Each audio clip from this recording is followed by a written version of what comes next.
Hi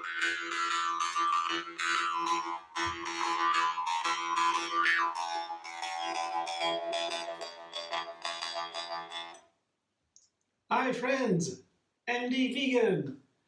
I had some beautiful, perfectly ripe pears.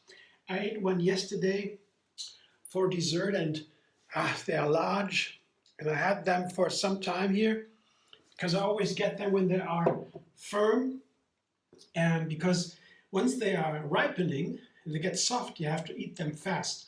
And until then it takes some time. It can take a week or so until they really get ripe to that ripeness. Then you have to eat them fast. And yesterday the first was really ripe and it was delicious. I cut them into slices and as a whole meal almost, a dessert, right? A lot of dessert. Delicious. And so I thought today I have still some left of these super ripe pears and I'm gonna make a juice. Today is my fasting day. Once a week I do that. Only drinking, lots of drinking to cleanse, to wash. Yeah. And I always try new juices, new recipes, because on a fasting day I'm also more sensitive. Senses are enhanced. Yeah. Digestion rests, no energy for digestion. Usually the food takes 30% or so for the energy, just or 20, I don't know, a certain amount just to digest. So on a fasting day there is no such need. Yeah? All the energy goes to the senses. That makes the senses more alert. I guess, I don't know, but that is, I feel more intense, more sensitive to the ingredients, and to get to know the ingredients I can make new recipes to understand how they work. And it's very a fantastic journey to explore the green herbs. Sage here, I got to know that first from a friend who brought me a big bag of sage from Greece on vacation. They said that's the mountain tea herb for the Greek people. Yeah, mountain tea that grows in the mountains, they say, and it has thick leaves here and stems, thick stems. Maybe here it's such a stem, they are thick, and you can juice these stems. They are thick, but not wooden.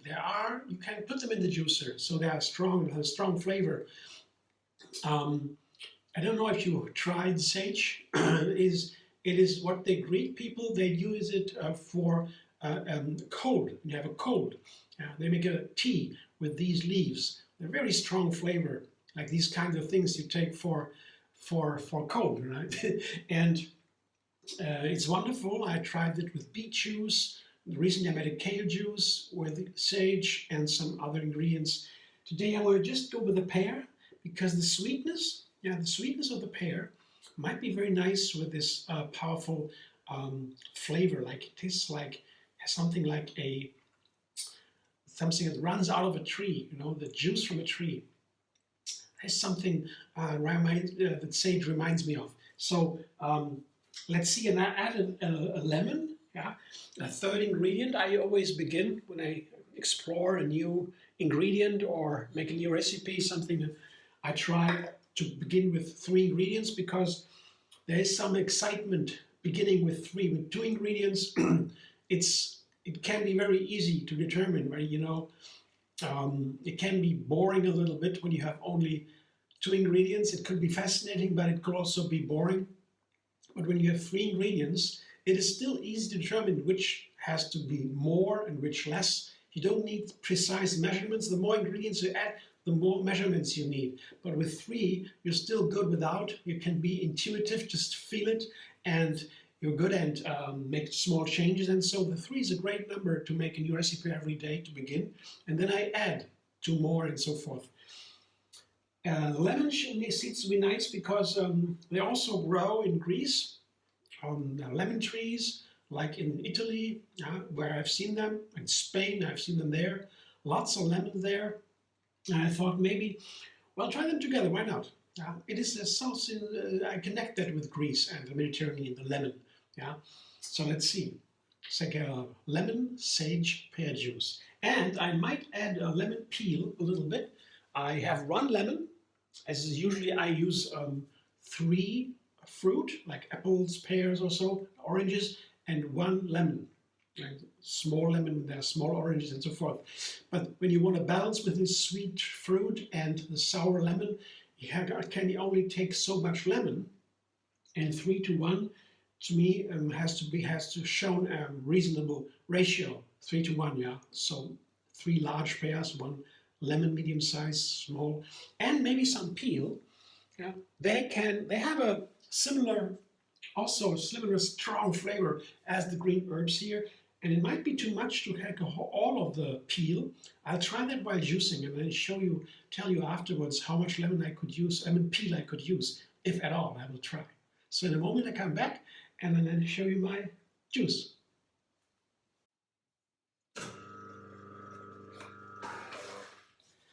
I got almost 1 liter juice. It's not too much, but that's a nice amount, and it's a creamy juice. I'll show you in a moment. You can see that already. I tasted it in between, and I found it would be very nice to take a little bit more from the lemon. I just left the head and the top and the bottom, I mean, from the lemon. I didn't put that in. But a nice amount of peel was good, because the pear is a very, yeah, I don't know, it's very sweet here and ripe, and it could carry all these flavors. You have the strong flavor of the sage herb, the lemon also, nice. And the reason I forgot to mention why I used the lemon in the first place was because it is the strong antioxidant. It keeps the juices and the other ingredients from getting brown and turning bad and oxidizing. And then here you see that the color is still so light green or dark green or medium green. Without the lemon, it would turn brown faster, especially when you have such a ripe pear. They turn brown as fast as anything, right? And so lemon helps that, and it also balances the sweetness. And there is also a part of the pear that is bitter. And you know, these herbs, these green herbs, they are also so healthy because they have a lot of bitter flavors in it. Bitter is also, flavors are nutrients too. One plant can produce up to 10,000 and more nutrients, phytonutrients, and bitter belongs to them. The color is a phytonutrient, the texture also is something like that, and so forth. There can be different kinds of nutrients we just begin to explore. There's so many, and 100,000 of them. And I guess it might be nice. The texture is thick, as the pear was very ripe. That means it gets thick juice. And the flavor, I will see right now what the finally has become with 1 lemon, almost all the peel, and let's say a bunch of sage, and a small bunch, and 3 large pears. So let's see. Oh yeah, nice. There is this little edge from the sage and from the lemon peel, and so it's very slight and it's nice.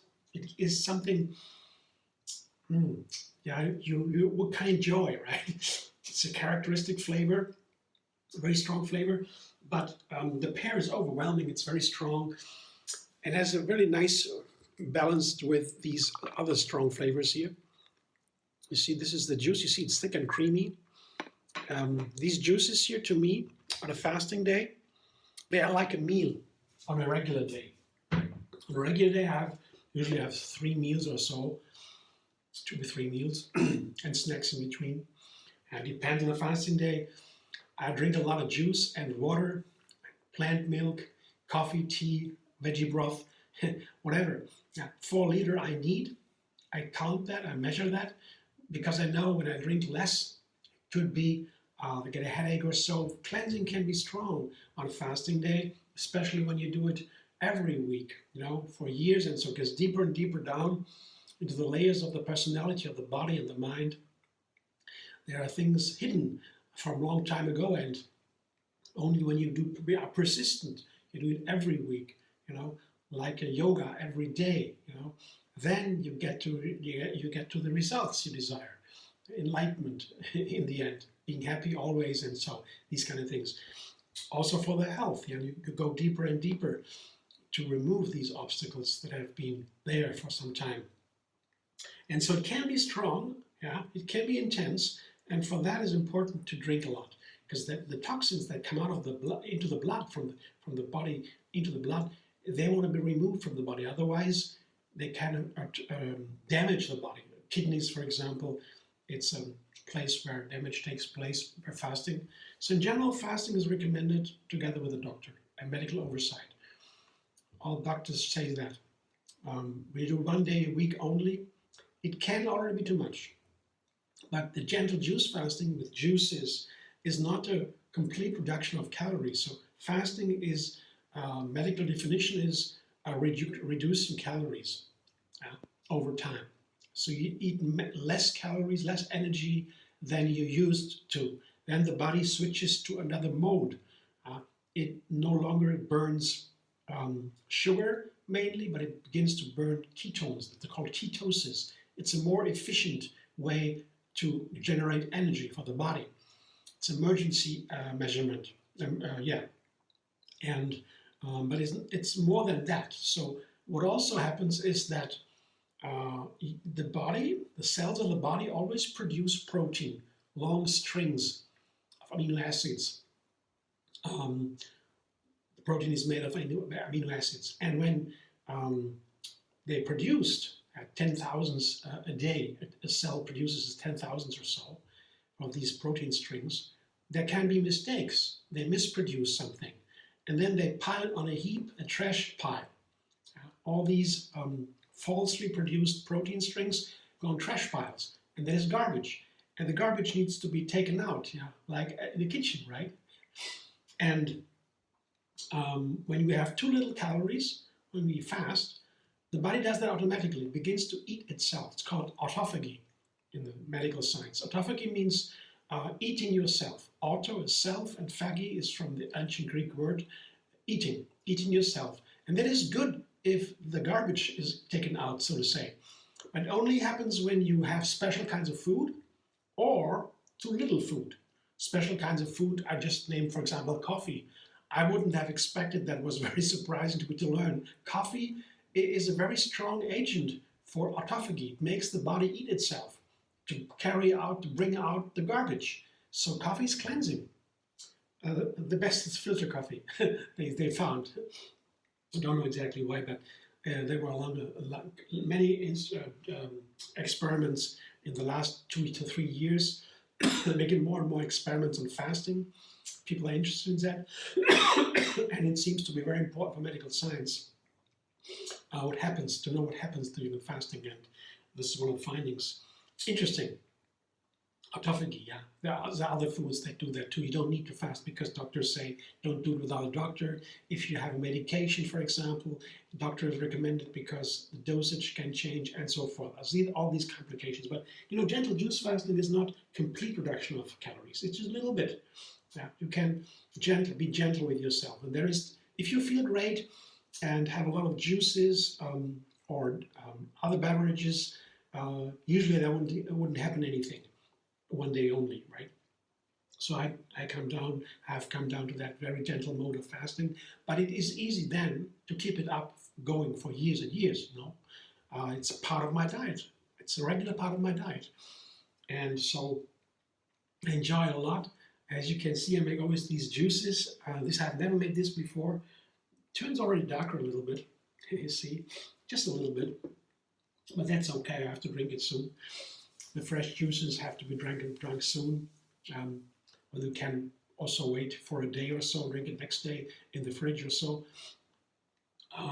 They always lose a little bit of nutrients, but it is 0.6 or so, 0.7, 0.8% usually when you drink the juice the next day.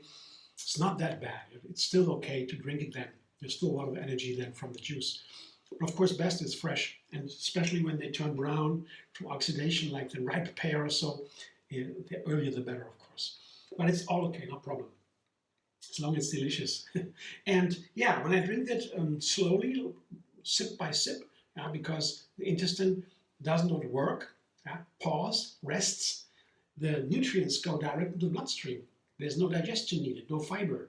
The fiber is, there's a small amount here, comes out of the juicer that is what usually needs digestion. And the bacteria inside, they're happy when they have fiber. It's one of the most important parts of our food, the fiber. Most people eat too little. So fiber is very important. That's why whole food plant-based diet, whole food, is so important. Not white rice and these things, or white bread, refined sugar and these kind of things. They have no fiber, or less fiber.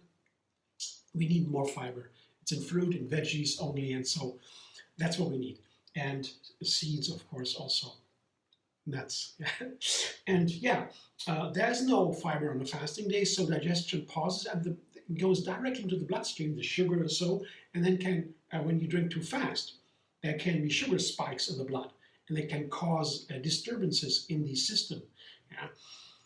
Can get dizzy or many problems. So it's nicer to drink it sip by sip, so you can enjoy, take time with that. It's like a meal on a regular day, as I said. So that's my juice today. Thanks for watching. I hope you enjoy. If you like my video, subscribe MD Vegan on YouTube. Have another recipe every single day. And enjoy the endless vegan variety. And find me on Facebook, Instagram, Pinterest, and X. And you can also find a Facebook page that is called TriYoga, moon fasting. TriYoga is the yoga style where the flow comes into the yoga. In a certain sense, the flow, the word flow didn't exist before in yoga. It was money flow, cash flow, that was before. But now it has taken on in psychology a lot. But into yoga, it came only by 1980 by Yogini Kaliji. It's officially yoga flow. Has she created by intuition? It was an enlightenment. It's still going on, always creating new flows, new sequences. It's like a dance. But mainly, most importantly, is a non-violent lifestyle. Yoga is a lifestyle, non-violent lifestyle. Yeah, the non-violence, of course, also towards ourselves, and we are gentle. Doing the gentle juice fasting, that's also an expression I learned from her.